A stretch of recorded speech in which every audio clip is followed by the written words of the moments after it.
से ये सब चीज़ों में ज़्यादा उतना आनंद भी नहीं आता है। अब रासलीला का अर्थ इतना ये हो गया।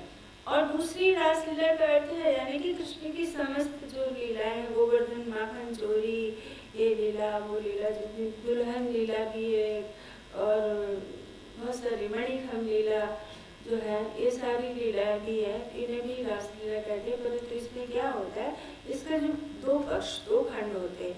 एक होता है नित्य रस और एक होता है लीला पक्ष। ये दो पक्षों में रासलीला होती है। इन दो पक्षों में तो इसको भी रासलीला कहते हैं और महारास को भी रासलीला कहते हैं। कृष्ण की रासलीलाओं एवं नित्य रास का स्वरूप कृष्ण की सभी लीलाओं में एक रासलीला भी है, जिसका अनुष्ठान शारदीय पूर्णिमा में कृष्ण ने गोपियों के साथ रास नृत्य के रूप में किया था। बाद में मधुरोपासक धर्माचार्यों ने उसे प्रियवेतम के रास को अपनी उपासना में ढालकर नित्य रास का स्वरूप दे दिया, जो कि वर्तमान में लीला में रूप संपादित होता है। इसके माध्यम से उनकी यही भावना है कि राधा कृष्ण का रस विहार कभी किसी समय तो हुआ होगा, अभी नित्य रास के रूप में होता है। हम सभी भक्तगण गोपियों के समान कृष्ण की प्रेमिका एवं कृष्ण राधा की सहचरी के रूप में राधा कृष्ण के उस रस विहार के संपादन में सहायक बनकर आस्वादन लेते हैं। यही नित्य रास विहार लोकधर्मी नाट्य रासलीला में नित्य रास कहलाता है। नित्य रास की इस अवधारणा के प्रमुख पोषक के रूप में राधा वल्लभी संप्रदाय के आचार्य श्री हरिवंश जी एवं सहचरी भाव के पोषक श्री स्वामी हरिदास जी का नाम अग्रणी है। लीला का स्वरूप। लीला शब्द मुख्य रूप से भगवान के विभिन्न 10 अवतारों पर आधारित है, नाट्यों से जोड़ा गया है। उसमें राम तथा कृष्ण के चरित्र पर आधारित लोक नाट्य रामलीला और कृष्ण लीला एवं नृसिंह लीला आदि के नाम से प्रसिद्ध है। इसके मूल में यह भावना है कि चरित्र त्रिकालगामी है, चाहे वो भगवान हो या ऋषि जैसे नारद आदि, जिन्हें भूत भविष्य एवं वर्तमान तीनों कालों में घटित होने वाले घटनाक्रम का ज्ञान होता है, परंतु फिर भी वे उसके परिणाम से प्रभावित हुए बिना मानव शरीर की मर्यादा में बंधकर सभी सदस्य अनुदान बनते हुए अपने जीवन के वर्तमान में यथार्थ को उसी प्रकार धारण करते हैं जैसे नाटक के सूत्रधार को अपने नाटक का भूत भविष्य और वर्तमान सब ज्ञान होते हुए भी बातों द्वारा किसी भी घटना को संभावित यथार्थ का अभिनय करवाते हैं। साधारण मानव को अपने जीवन का भूत एवं वर्तमान आंशिक रूप से ज्ञात होता है और वह अपने जीवन की घटना के यथार्थ को अज्ञात रूप से भोगता है, पर नाटक में यह यथार्थ घटना ही अभिनय का विषय विस्तार बनकर आस्वादनीय बन जाती है, जबकि राम कृष्ण आदि भगवान के रूप में अवतार यथार्थ घटना पूरी रंगमंच में अभिनीत नाट्य की तरह ही उसे प्रदर्शित करते हुए उसका आस्वादन लेते हैं। उनका यह जीवन में यथार्थ में अवस्थित आस्वादन एवं अभिनय ही लीला कहलाता है। लोक नाट्यों में यह लीला शब्द ज्यों का त्यों चला आया है। रासलीला के पुनरुद्धारक जो जितने आचार्य हैं उनके कुछ नामों की बात कर रही हूँ यहाँ पर। ब्रज की वर्तमान रासलीला के पुनरुद्धारक कब और किसने किया, यह विवाद का विषय है।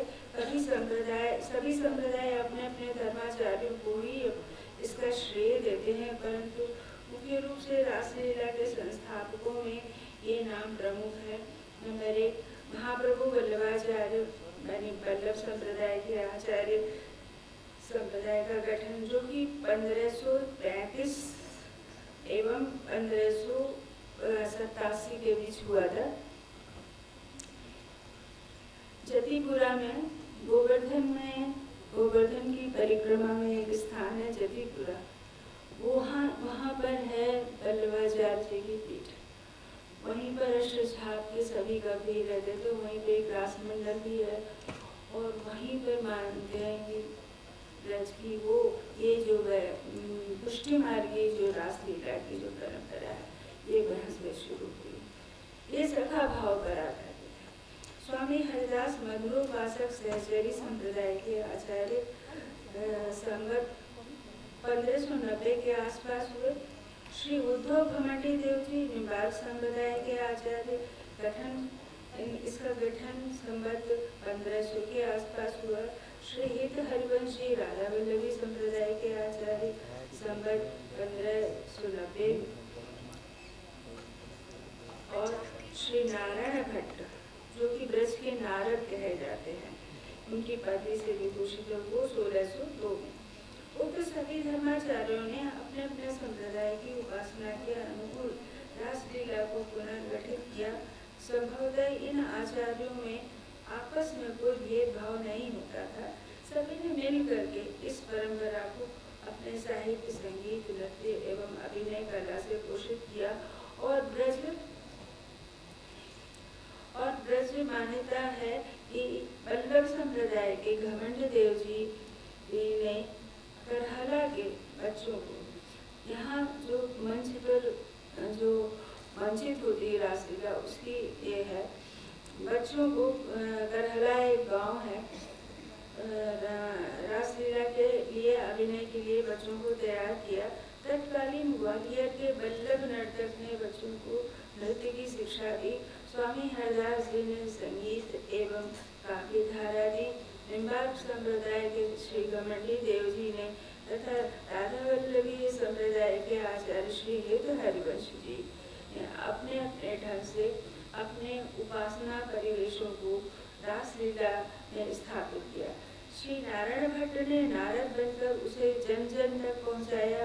अष्टछाप के भक्त कवि ध्रुवदास जी, व्यास जी, चाचा वृंदावन दास जी एवं ब्रजवासी दास जी आदि संतों ने एक लंबी श्रृंखला ने इस परंपरा को पोषण दिया और आगे बढ़ाया तथा चंद्रसेनी आदि अनेक रसिक भक्तों ने अपनी कोमलकांत पदावली में लोक धुनों के रूप में रास साहित्य को लोकग्राही बनाया। रासलीला में आदि ब्राह्मणों के छोटे छोटे सुंदर बालकों को कृष्णादि का स्वरूप से सजाया जाता है। रासलीला के प्रारंभिक स्वरूप में राधा कृष्ण आदि के स्वरूपों की झांकियाँ सजाई गई थी। पहले जो रासलीला होती थी उसमें राधा गोविंद को सजा के और सखियों को सजा के बिठा दिया जाता था और संप्रदाय के जो रसिक भक्त होते थे वो गायन गाते थे, आरती करते थे। बस इतना ही होता और संवाद नहीं होता था। इसके अतिरिक्त बल्लभ संप्रदाय की 84 कोस की परिक्रमा में भी स्थान स्थान के महत्वपूर्ण महारास राधा कृष्ण सजाकर उनकी आरती उतारी जाती थी। इस आयोजन में भक्त समुदाय कीर्तन आदि का अनुष्ठान भी करते थे। बल्लभ संप्रदाय के पारंपरिक संगीतज्ञों को कीर्तनिया एवं उनके द्वारा प्रस्तुत गायकी को कीर्तन परंपरा या हवेली संगीत के नाम से जाना जाता है। संभवतः ये कीर्तनिया इन झांकियों के सम्मुख पदों की श्रृंखला का गायन करते थे। उस समय इन प्रयोगों में रासलीला का पुनर्गठन हो रहा था। ऐसे प्रयोग को देखकर ही अबुल फजल ने राजधारियों के स्वरूपों की इस परंपरा को कीर्तनिया कहा था। बल्लभ संप्रदाय के कीर्तनकारों में स्वरूप बने बच्चों का ब्राह्मण होना आवश्यक होता था, जो कि आज भी रासलीला के जो छोटे छोटे बच्चे होते हैं वो ब्राह्मण परिवार से होते हैं और सबसे पहले उनका उपनयन संस्कार किया जाता है। फिर उन्हें उस संप्रदाय की दीक्षा दी जाती है। कंठ में तुलसी की माला उन्हें पहनाई जाती है।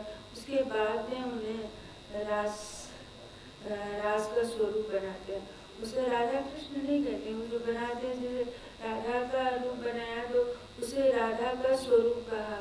सभी सभी राधा कृष्ण सखियों के जितने रूप होते थे उन सभी को स्वरूप का की संज्ञा दी जाती थी, आज भी दी जाती है। उन्हें स्वरूप ही कहते हैं और पूरा सम्मान के साथ उनको जो है यहाँ तक कि रास मंडली के स्वामी जी भी सम्मान देते हैं। बल्लभ संप्रदाय के कीर्तनियों के में स्वरूप बने बच्चों का ब्राह्मण होना आवश्यक है, जो कि आज भी रासलीला में ये परंपरा निभाई जा रही है। ये स्वरूप शब्द राधा कृष्ण एवं सखियों का वेश धारण करने वाले पात्रों के लिए ही प्रयोग होता है। इस प्रकार ये विधा संगीत प्रधान थी, किंतु अब रासलीला में प्रयोग परंपरा बहुत ही सुविकसित एवं व्यवस्थित हो गई है। आहार नहीं के बराबर होता था, उसी में एक रास मंडल गोला जैसा बना लिया, उसी में चांदनी बिछा दी, कुर्सी नुमा दो लगा दिया, उसमें चादर बिछा दिया, राधा गोविंद बिठा दिए, तो सखियाँ बैठ के भोग लगाना हुआ या कुछ करना हुआ तो एक चादर को पकड़ करके तरफ पकड़ करके खड़े हो जाते थे, पर्दा दे देते थे बस। और उसके बाद में जब खत्म हो जाता तो पर्दा हटा देते थे। और जब झांकी बनती थी तो राधा गोविंद की बहुत सुंदर सुंदर झांकियाँ जो बनती थी तो उनके कपड़े पकड़ने होते थे।